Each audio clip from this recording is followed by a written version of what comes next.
What if the greatest space marine who ever lived was erased from history because he became too powerful for even the Imperium to control?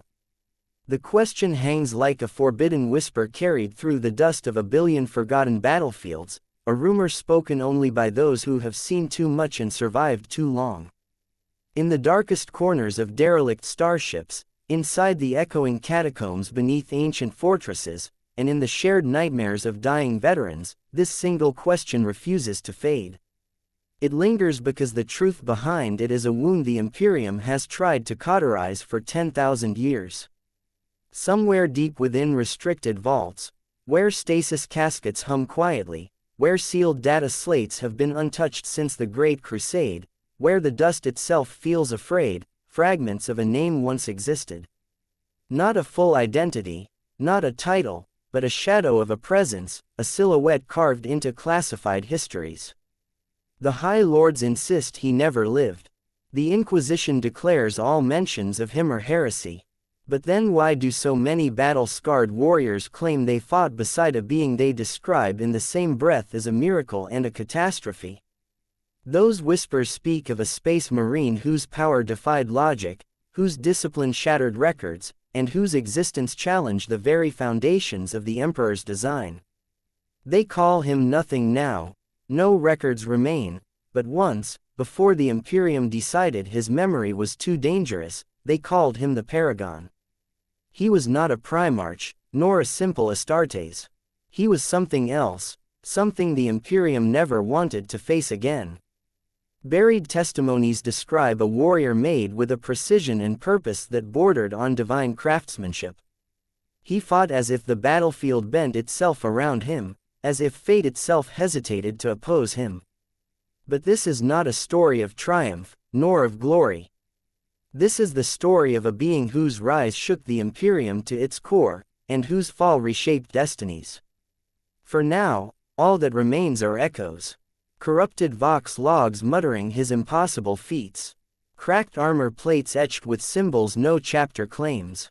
And the dread silence of those who refuse to speak. Yet the deeper one descends into forbidden archives, the clearer it becomes. The Imperium did not simply forget him. They erased him. They tore out pages, purged databanks, executed witnesses, and rewrote history, not out of hatred, but out of fear. Fear of the truth, fear of the legacy he carried, fear of the future he represented. Because the Paragon was not merely strong, he was perfection pushed too far, a miracle built on foundations the galaxy was never meant to support. And yet, even in the crushing dark of secrecy, some things refuse to die. A rumor persists, a quiet murmur passed between soldiers about to enter their final battle, that somewhere, hidden beneath the weight of a forgotten age, lies the truth of the strongest space marine ever born. A truth the Imperium tried to bury so deeply, they hoped time itself would swallow it. But history has a strange way of clawing back to the surface. And every suppressed legend begins with a single, dangerous question, one that demands to be answered at any cost. They say a name is the anchor of a soul, the one thread that binds memory, identity, and destiny together. But what happens when a name is deliberately torn away, not by an enemy, not by accident, but by the very empire that created you? That is the paradox at the heart of the Paragon's existence. His name was not lost. It was removed, surgically and violently, as if uttering it would somehow unravel the Imperium itself. No records remain, no inscriptions, no oaths of momentous victories carved in stone. Not a single chronicle dares acknowledge that he ever walked among the Emperor's chosen, and yet, the silence around him is so unnaturally vast that it becomes its own kind of proof. After all, the Imperium has never been subtle in its censorship. When it fears something, the void it leaves behind is louder than any truth. Those who have glimpsed the truth describe the sensation with unease.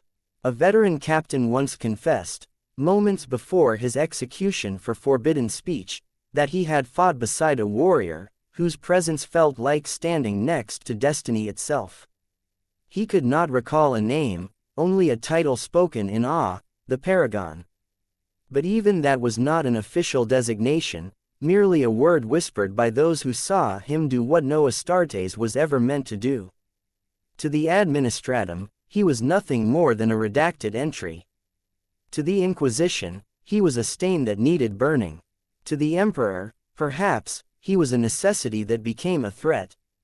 Yet to the few who survived his era, he was something far more dangerous than a champion, he was a possibility. The more one studies the fragments that survived the purge, the more unsettling the pattern becomes. Entire regiments, histories show unexplained gaps during campaigns linked to mythic victories. Reports from ancient chapters mention a towering figure of unmatched precision, arriving without insignia, winning a battle alone, and vanishing. Librarians recount sensing a psychic weight on the battlefield, a force neither warp-born nor entirely mortal. Every scrap of evidence points to someone extraordinary, someone whose absence feels deliberate, engineered, and absolute. As if the Imperium realized too late the magnitude of what it had unleashed. But even a purged existence leaves footprints. And in the deep sigil-locked vaults of forbidden knowledge, there are still burnt pages where a name once belonged, overwritten with ink that bleeds like shadow. Some speculate that the Emperor himself ordered the deletion. Others whisper that the custodians acted out of fear, terrified that the Paragon's true identity might destabilize everything they swore to preserve. Whatever the reason, the erasure was not merely bureaucratic, it was desperate. And desperation from the Imperium is rare. This makes one truth unavoidable: if a mere space marine had been the threat they claim, he would have been executed and forgotten.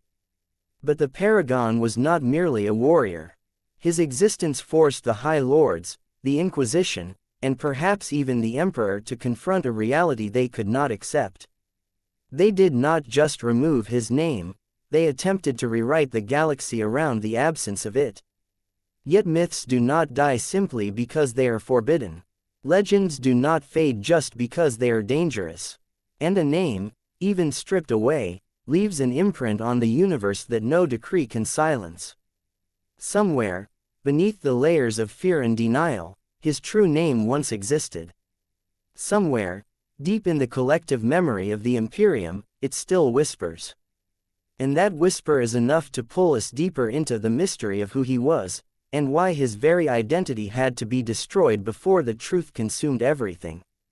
The Imperium clings to the belief that the Emperor's creations followed a perfect, linear order: first the Primarchs, then the legions, then the chapters. A divine sequence, unmarred by flaw or deviation. But those who have studied the oldest scraps of proto-imperial research know that this tidy timeline is a lie designed to give humanity comfort. Because before the Primarchs were scattered, before the Legiones Astartes marched across the stars, there were experiments, silent, hidden, ruthless experiments conducted in laboratories so secret that even today their ruins are sealed beneath kilometers of stone. And it was in one of these shadowed sanctums, buried beneath Terra's crust, that the being who would become the Paragon first drew breath. He was not part of a legion. He was not designed for command, glory, or brotherhood. His creation was not announced with triumph, nor blessed by ceremony. He was forged in the quiet, cold precision of the Emperor's private laboratories, where emotion had no place and ethics were an unnecessary obstacle. The official records insist that no genetic prototype existed between the first failed Astartes tests and the Primarchs, but the unofficial, forbidden fragments tell a different story. They speak of a 12th prototype, a creation made in absolute secrecy, a being engineered not as a soldier, but as a weapon meant to withstand something far more terrible than any Xenos or traitor humanity had yet encountered. The Paragon's gene seed was not taken from any Primarch, because no Primarch existed at the time. Instead, his genetic architecture was layered, reforged, and rewritten through methods long since lost, or deliberately destroyed. He was strengthened beyond Astartes' limits not by accident, but by relentless design. His musculature carried density far exceeding Proto-Astartes models. His neural pathways were accelerated to process information faster than battlefield cogitators. His bones were reinforced with alloys the mechanicum never learned to replicate. And woven into him was something else, something not discussed in any living archive, a faint, deliberate resistance to the warp. As if the Emperor feared an enemy unseen, one that no ordinary creation could face. But such power demands a price. Even as the Paragon's body approached perfection, the Emperor observed a potential instability deep within his genetic core, not corruption, not mutation, but a volatility that could manifest under extreme psychological strain. Perhaps it was an unavoidable consequence of perfection pushed too far. Or perhaps it was something the Emperor saw coming but chose to ignore. Whatever the case, the flaw was noted, recorded, and then, left unresolved. Because the purpose of the Paragon was not to be stable. His purpose was to be unstoppable. From the moment of his creation, he was destined to be hidden. No one outside the Emperor's innermost circle knew of him. Not the Proto-Legions, not the early Mechanicum, not even Malkador the Sigillite, if the hidden testimonies are to be believed. The Paragon's life began in silence, in isolation, in an environment where failure meant destruction and success meant continued existence. He was not given a childhood. He was not given a name. He was treated as material, not a being, as if the Emperor believed that detachment was necessary to shape something that could never be allowed to feel. Yet even in those early, unrecorded years, a truth became clear: his power exceeded every expectation. His strength, his speed, his endurance, his focus, they were things the Imperium would later claim impossible. As he grew, the scientists assigned to monitor him reportedly began to fear him. Not because he showed aggression, but because he showed awareness. Awareness beyond his age, beyond his design. Awareness of the world outside his cell. Awareness of the whispered discussions behind armored doors. Awareness of the destiny he was being shaped for, even if no one had ever spoken it aloud. And that was the moment the Imperium began to understand the danger of creating something too perfect. For perfection does not simply obey. It observes, it questions, it evolves, and in a future the Emperor had not foreseen, it might even choose its own path. Thus began the existence of the one space marine the Imperium refuses to admit was ever born, the prototype who should never have survived, and yet, for a time, surpassed everything humanity had ever created. From the moment he opened his eyes, the world around him made a single truth unmistakably clear: he was not meant to live a life, he was meant to fulfill a purpose. The facility in which he was raised was not a nursery, not a barracks, not even a laboratory in the traditional sense. It was a forge where flesh, will, and destiny were hammered into shape with the same severity as a blade meant to cut through the impossible. Every breath he took echoed through chambers designed to smother innocence and nurture efficiency. Here, failure had no consequence because failure was not an option. Anything that failed simply never lived long enough to be acknowledged. His earliest memories were not of faces, but of instruments, cold augmetic arms adjusting the growth of his bones, nutrient needles feeding him as his muscles knitted faster than nature intended, and Medicaid drones scanning him with unblinking red lenses. The silence of the chamber was broken only by the low thrum of power conduits and the occasional clinical note spoken by a servo skull. There were no lullabies, no comforting voices, no warmth. Every moment of his growth, every microsecond of his development, was monitored with the detachment one would expect when perfecting a weapon, not nurturing a child. This was the Emperor's design. The Paragon was never allowed to hear the sound of another human voice until he could already overpower any human who dared approach. He was kept isolated not out of cruelty, but out of caution. The Emperor understood what he had created, a being whose strength could grow faster than his understanding of the world. Exposure to emotion or attachment too early could twist that power into something unpredictable.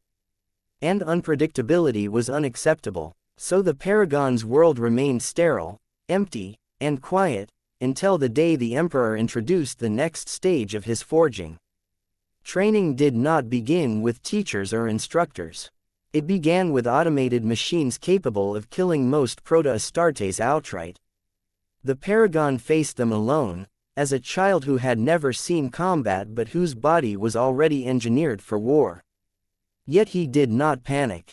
He did not fear. Even as the first combat servitor lunged at him with a chain blade, something within him awakened, a cold, instinctive clarity. His muscles moved before conscious thought formed. His reactions surpassed what his monitors believed possible. He dismantled the servitor with a precision that horrified the tech adepts observing behind reinforced glass.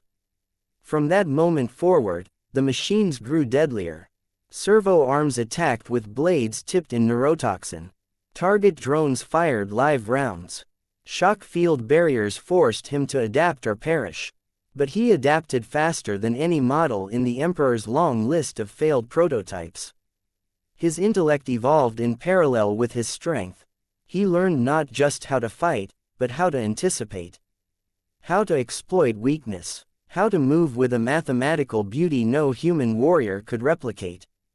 Every test refined him. Every challenge sharpened him. Every impossible task became routine. And yet, as he grew stronger, something else began to form, a quiet awareness, vague but undeniable. He sensed he was alone, not because he chose solitude but because solitude was built around him like armor. The machines did not speak. The walls did not answer. The Emperor's rare visits were brief, voiceless inspections. Still, even through the silence, the Paragon felt the weight of expectation pressing down on him like a cosmic burden. He was being shaped for something monumental, something secret, something that required him to surpass all boundaries set before him. To the Emperor and the few trusted minds overseeing the project, the Paragon represented the pinnacle of controlled evolution, a being destined to execute missions a legion could not. A being created to confront horrors even primarchs might curse. But beneath that ambition lay a truth they refused to acknowledge. The Paragon was not simply becoming stronger. He was becoming aware, and awareness was the one variable the Imperium was never prepared to control.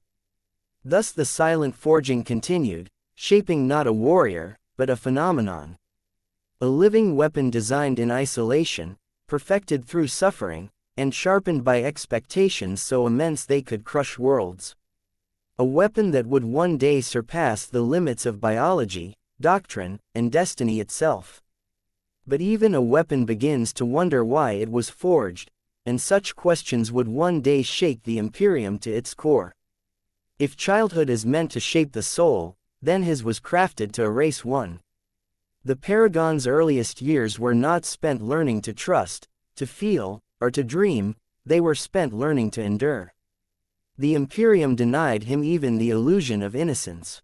Every breath he took was weighed, measured, evaluated. Every movement was compared against the predictions of cogitators built solely to study him. He was not raised, he was contained. And yet, within that containment, something far more complex than obedience began to grow. His world consisted of metal corridors that hummed with the constant pulse of reactors far below. He slept beneath lumens that never fully dimmed, bathing his chamber in a perpetual, clinical glow. His bed was not soft, but a reinforced plasteel platform designed to monitor his vitals through contact points embedded in its surface. Servitors attended to his needs, not out of care, but out of purpose. Their hollow, monotone voices recited medical readings, nutrient measurements, and genetic markers with no understanding of the being they tended to. They did not speak to him, they spoke around him, as if he were nothing more than a biological experiment. And in those early years, he believed that was all he was. He learned to walk under the gaze of surveillance lenses. He learned to speak by mimicking the occasional technical terms muttered by the servitors. His first understanding of pain came from surgical augmentations meant to accelerate his transformation. His first understanding of discipline came from shock fields that punished deviations in movement during training cycles. He was conditioned to endure discomfort not as suffering, but as routine. Every lesson he learned was carved into his flesh and mind with mechanical precision. Yet even within such harsh boundaries, the Paragon began to perceive the world in ways no one predicted. Servitors, for all their lack of emotion, operated with a predictable rhythm. Their whirs, clicks, and movements created patterns he understood instinctively. He could sense when a machine approached before it appeared. He could feel the vibrations in the flooring as if the facility itself breathed around him. He recognized that the walls were too thick, the doors too cautious, the lighting too deliberate. Even as a child, he knew he was not inside a home or a training facility, he was inside a prison. He began testing the limits of his confinement slowly at first. A gentle push against the reinforced walls. A moment of holding his breath to see how the sensors reacted. A slight hesitation during combat drills to map the servitor's response time. Instead of rebelling, he analyzed, observed, learned. The Emperor wanted obedience, but what he created was curiosity sharpened by loneliness, an intelligence formed in the absence of guidance. Some records suggest that even as a boy, he understood more about his environment than the researchers who monitored him. The emotional vacuum of his upbringing did not break him, it shaped him into something paradoxical. He did not crave affection, yet he recognized its absence. He did not know companionship, yet he sensed its importance. He did not understand fear as humans do, yet there were rare moments, fleeting but real, when he felt something close to dread. Not fear of pain, or death, or failure, but fear of himself. For deep beneath the layers of muscle and bone, something was growing, a sense of identity not crafted by the Emperor, but forming in defiance of the conditions meant to prevent it. There were days when he would stare at his reflection in a polished steel panel, not out of vanity, but confusion. Who was he? Why did he exist? Why was he alone? Questions no one had ever posed to him began to stir within a mind designed for war but capable of far more. Questions that, if left unanswered, would later become the seeds of conflict between him and the Imperium that made him. And then came the moment when the Emperor tested him not as an experiment, but as a soldier.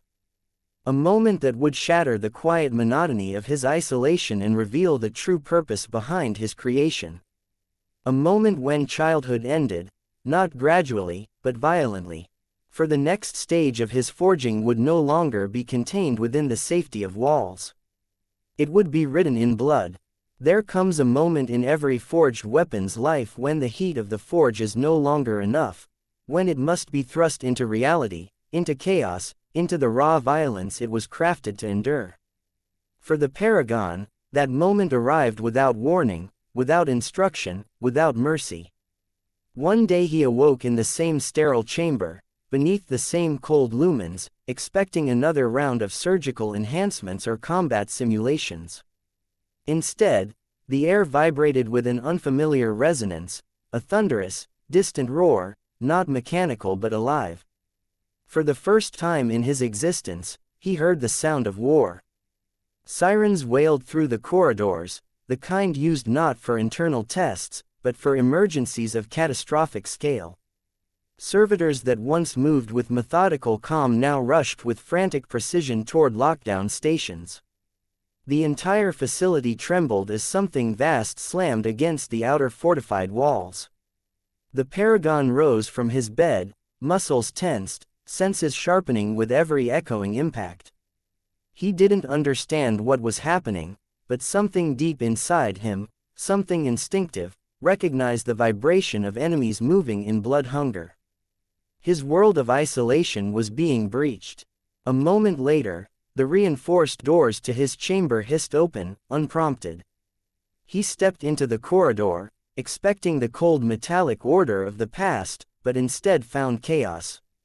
Cogitator panels flickered with red warnings. Smoke seeped from ruptured conduits.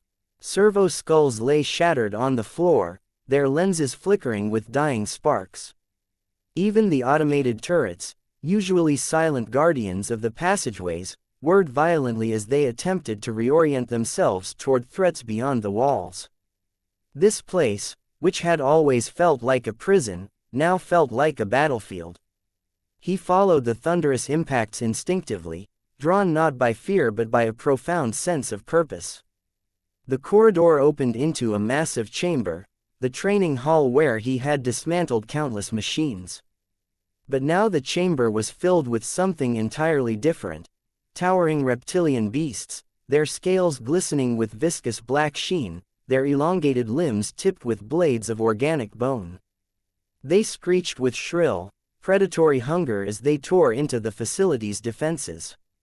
These were Xenos unlike anything catalogued in public archives, creatures the Imperium pretended had never existed. And there, at the center of the chaos, stood the Emperor. The Paragon had seen him before, but always at a distance, always surrounded by layers of security, always a silent observer. But here, within the carnage, the Emperor was a different presence entirely, calm, radiant, terrifyingly composed. He wielded not a weapon, but his will, manifesting golden energy that shredded the Xenos' monstrosities as though they were made of mist. Yet for every one that fell, more surged through ruptured breaches, their hunger not dulled by death. The Emperor turned, his gaze falling upon the Paragon. And in that single, electric moment, the boy understood why he had been forged. The Emperor did not speak. He simply nodded, an instruction, an acknowledgement, and a test all at once. The Paragon moved. His speed shocked even himself. His feet hammered across the ground like thunder. His hands, unarmed and bare, struck with such force that bone and scale shattered under his blows. He tore through the Xenos swarm with a precision he had only experienced in simulations, except now the stakes were real. The creatures shrieked, fought, clawed, and died. Their acidic blood hissed against the floor plates. Their numbers were relentless, but the Paragon moved with a rhythm that felt preordained, each strike instinctively perfect, each motion guided by an understanding of violence he had never been taught. The Emperor watched him with something that was neither pride nor surprise, but calculation. The battle lasted minutes, though it felt like eternity. When the last creature fell, collapsing in a heap of twitching limbs and black ichor, the Paragon stood amidst the carnage, chest rising and falling slowly. His blood was clean, his wounds were few, his focus remained sharp, and as the chamber fell silent, the Emperor stepped forward, his armored boots echoing against the metal floor. For the first time in his life, the Paragon heard the Emperor's voice, not a command barked through servitors, not a whisper carried through automated systems, but a direct, human tone. "You are ready." 2 words. Quiet, controlled, deliberate. 2 words that marked the end of his childhood and the beginning of his existence as a weapon unleashed. For the Paragon had been forged in secret, but now he would be tested in a galaxy drowning in war.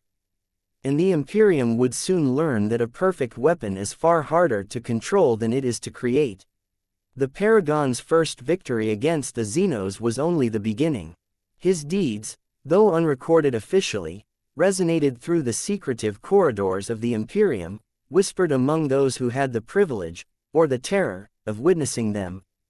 The Emperor, recognizing the unparalleled potential of his creation, did something unprecedented. He authorized the formation of a secret legion, one that existed not in sanctioned records or public memory, but in the shadows where the galaxy's true threats festered. They were called, in fragments of forbidden text, the Obsidian Wardens. Unlike the Legiones Astartes known throughout Imperial history, the Obsidian Wardens were never meant for grandeur or ceremonial triumphs. They were built for results, for precision, for devastation where it mattered most.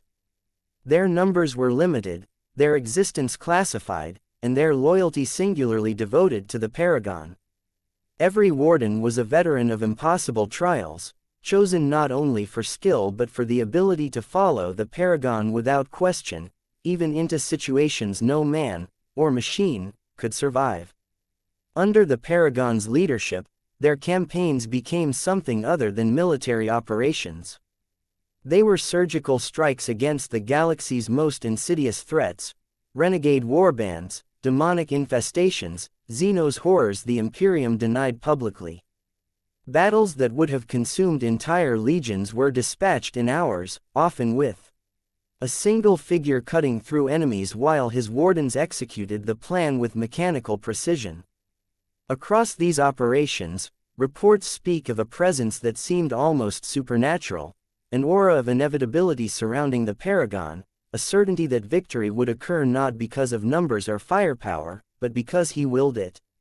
Yet even as victories mounted, unease began to spread among those who observed him. For all his loyalty to the Emperor, the Paragon was unlike any other Astartes. He did not seek glory, he did not crave recognition, and he did not respond to the hierarchies that bound other warriors. Within the Obsidian Wardens, he was a figure of awe and fear alike, a living paradox. They revered him, yet some quietly admitted that his focus and instincts were not entirely human. His ability to anticipate outcomes, to strike before danger even existed, defied all prior understanding of warcraft.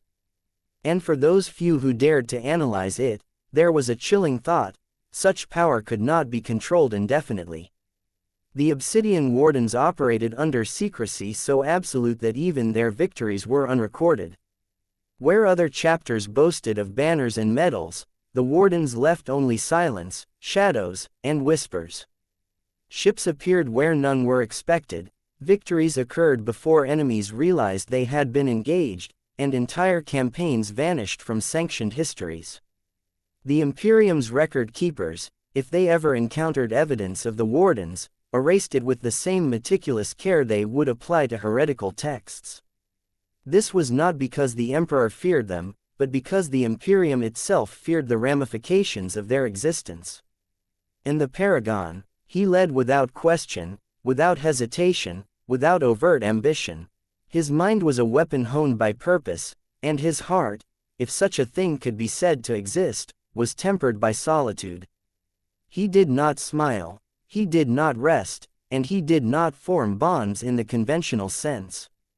Yet beneath the calm efficiency, a flicker of something unrecorded persisted, the first whisper of curiosity, the first stirrings of questions that would later define his tragic arc. He began to wonder about the world beyond the campaigns, about the nature of obedience, about the limits of his own existence. Such questions were dangerous, forbidden even, but they existed nonetheless, quietly, invisibly, waiting. For now, the galaxy knew only of the Obsidian Warden's unparalleled effectiveness. But beneath that effectiveness lay a more profound truth: the Paragon was not merely leading them. He was shaping the very idea of war, bending the universe's chaos to his will, and preparing, in ways he did not yet understand, for the moment when no battlefield could contain what he had become. And the shadow of his existence, though hidden, was beginning to stretch far beyond the reach of those who had forged him. The Paragon's campaigns quickly became legendary, not through proclamations or triumphal fanfare, but through the silent testimony of enemies who survived to whisper about him in terror. Across war-torn systems, tales spread of a single warrior whose presence on the battlefield altered reality itself. Entire fleets of Tyranid splinter fleets, thought unstoppable, were decimated in hours. Chaos champions, infamous for slaughter and sorcery alike, fled before his approach, claiming that to face him was to face inevitability incarnate. Even Eldar farseers, whose minds reached across time and probability, murmured warnings that the Paragon's existence was a disturbance in the pattern, a variable that could unravel the futures they foresaw. Every engagement he entered was a performance of calculated perfection. Not for glory, not for recognition, not for the applause of men or the gaze of the Emperor, but because the universe demanded it. His movements were fluid yet impossible, lethal yet precise. He struck where weakness existed before the enemy could sense it. His decisions were instinctive, but they carried a subtle intelligence, the kind of foresight that made opponents feel as though he could peer into the very threads of fate. And through it all, his wardens followed without question, as if bound by gravity itself to a singular, unstoppable force. Yet as his victories mounted, subtle cracks began to appear, not in his skill, not in his strength, but in the imperceptible gaps of his understanding of self. The Paragon began to perceive patterns that went beyond the battlefield, the politics that simmered in secret chambers, the quiet fear among the High Lords, the meticulous calculations of the Inquisition who watched him from the shadows. Victory alone was no longer sufficient to satisfy the awareness growing within him.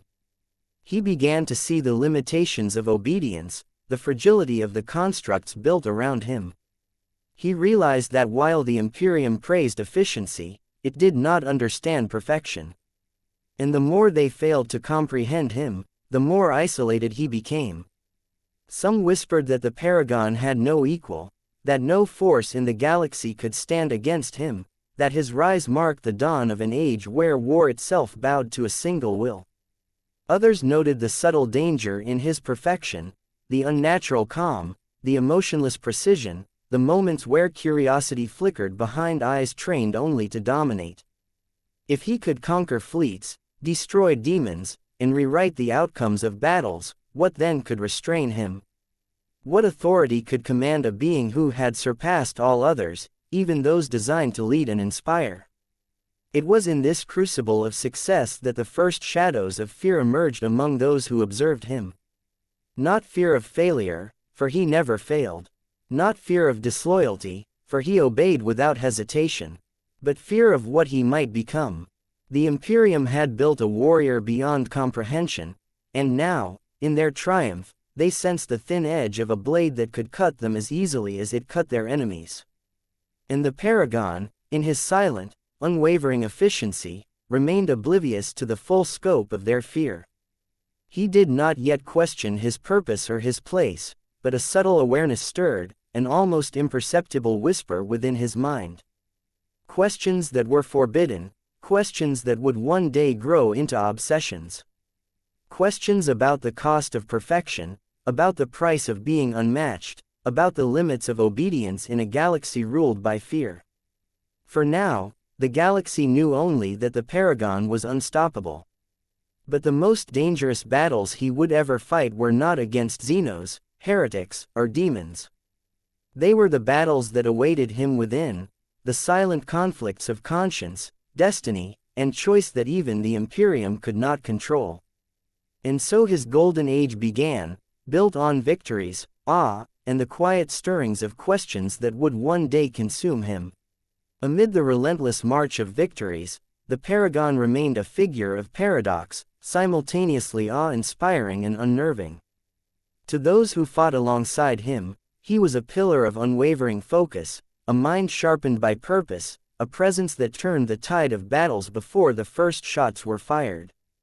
Yet beneath the surface of calculated precision, subtle shifts began to emerge, faint but undeniable. The Paragon was learning, not just how to fight, but how to think in ways the Emperor had not anticipated. Curiosity, the one variable the designers of his perfection could not suppress, began to stir within him. He observed the universe with a clinical eye, noting patterns in the behavior of friend and foe alike. His wardens were more than soldiers, they were extensions of his understanding of war.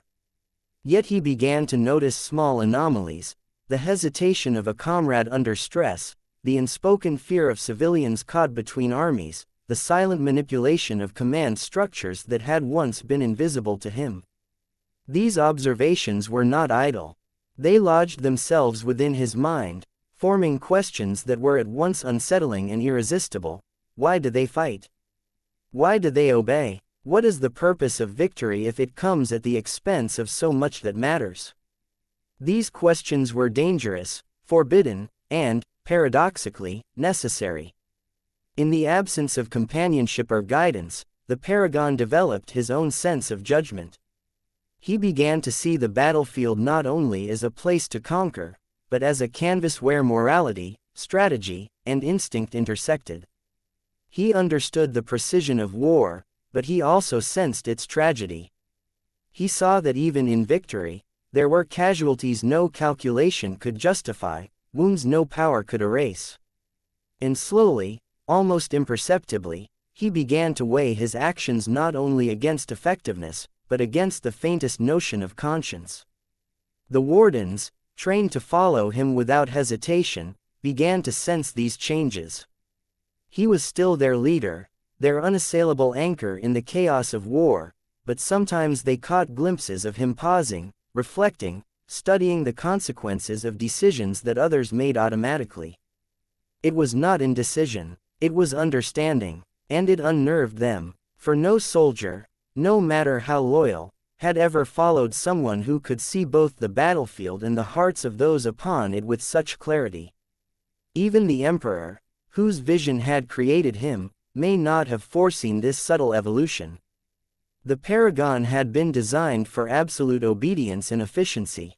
Yet efficiency alone could not account for the awareness that now began to take root within him. Awareness that extended beyond the war zones, beyond orders, beyond even the emperor's intent.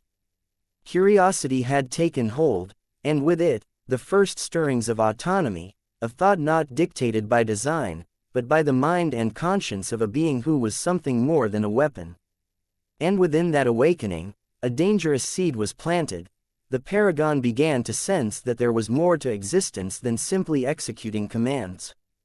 That perhaps, somewhere beyond victory and bloodshed, there was purpose to be discovered. A purpose that might not align with the will of the Imperium. In the brilliance of his unparalleled skill, in the calm calculation of his mind, the first flickers of the paragon's eventual tragedy were quietly igniting. Time, which had once seemed irrelevant to him, became his enemy. The paragon, the warrior who had conquered fleets, shattered demonic armies, and rewritten the outcomes of battles before they began, found that no victory could shield him from the weight of destiny he had glimpsed in fragments, visions of futures where his own hands became instruments of tyranny, horror, and despair. The more he saw, the more he understood that perfection carries a price no army, no legion, no galaxy can pay, the burden of choice without absolution. The Imperium, having recognized that the paragon's existence was no longer controllable, moved with a precision and ruthlessness equal to his own. The High Lords issued commands the moment his autonomous decisions diverged from protocol. The Inquisition hunted him as a threat to order itself. Custodes, loyal beyond question, were dispatched to enforce a sentence written not in law, but in fear.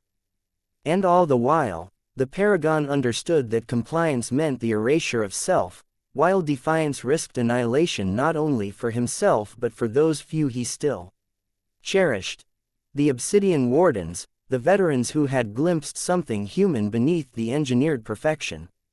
The final confrontation came on a dead moon, a place hollowed by ancient wars and the echoes of silence. There, amidst crumbling fortresses and shattered landscapes, the paragon made his last stand, not for glory, not for conquest, but for choice. He faced the combined forces of the Imperium's finest, the Custodes, champions, and the Inquisitors, agents. Their weapons were countless, their resolve absolute, yet he did not flinch. His body was a storm of motion, his mind a perfect balance of instinct and calculation, and his will a sword forged in solitude. Each strike, each maneuver, was flawless. Usama yet no skill could defy the inexorable tide of numbers, nor the immutable decree that his existence was no longer permissible. At the moment when the battle's fury reached its apex, the paragon paused. His wardens had fallen around him. His enemies pressed close, and in that heartbeat of stillness, he made a choice that defined him, not to ascend to power, not to seize dominion, but to protect the galaxy from a future he alone had foreseen. With a final, deliberate act, he unleashed a warp pulse of unimaginable force, not to kill indiscriminately, but to sever the chaos that had begun to consume the dead moon. The energy consumed him, reshaping matter and spirit alike. When the smoke cleared, nothing remained but silence. The Imperium recorded nothing. All traces of the Paragon's deeds were expunged, all mentions of his name erased, his legion disbanded as if it had never been. Official histories replaced his victories with generic footnotes, the dead became anonymous, and the locations of his battles vanished from memory. Yet legends persisted in hushed voices, in dreams, and in the faint stirrings of the warp itself. Those who had glimpsed him swore he was not gone, that a fragment of him lingered in the echoes of the galaxy, a shadow whose perfection could never be contained. And so, the Paragon's legacy became paradoxical, both erased and eternal. The strongest space marine who ever lived had chosen his own fall, sacrificing life, glory, and immortality to ensure that the future he foresaw did not consume humanity. He died smiling, knowing that in surrendering himself, he preserved everything he had been created to protect. But whispers remain. In quiet corners of the Imperium, veterans murmur of a warrior without name, a storm without equal, a presence that bends reality even in absence. The warp hums with a resonance that defies understanding, a memory of perfection that cannot die. And in the hearts of those who dare to remember, one question persists, echoing across time and space.